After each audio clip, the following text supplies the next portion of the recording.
Ir tada mes ant to pamato galim statyti, kad paskui po truputį jis gaus tuos ekranus, aišku, kad ateis laikas, kai jis sėdės ir sakys, eikit nuo mano galvos sėdės tuos ekranuose, bet jis turi pamatą. Ir tada tėvai turi už ko užsikabinti, žinai.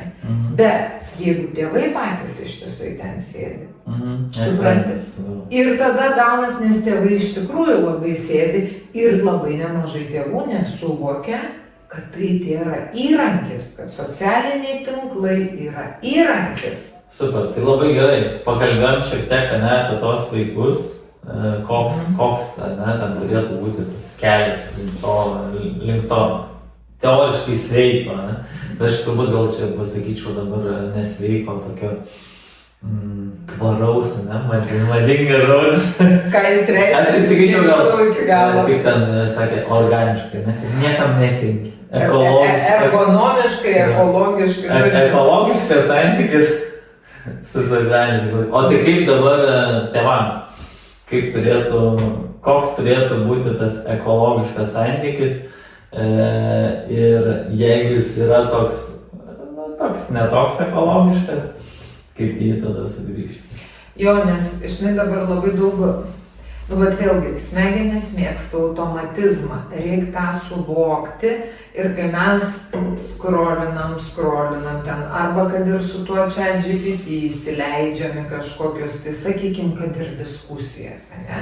Kaip ir sakykim, aš diskutuoju, bet palauk, ta prasme, su kuo tu diskutuoji? Su robotu atsisėdęs tu diskutuoji.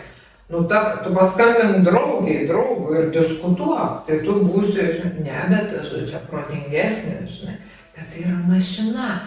Tas toks, ir kai tas toks santykis gaunas jau nesveikas, neekologiškas, neergonomiškas ir ne joks, koks norėtumėm, kad būtų.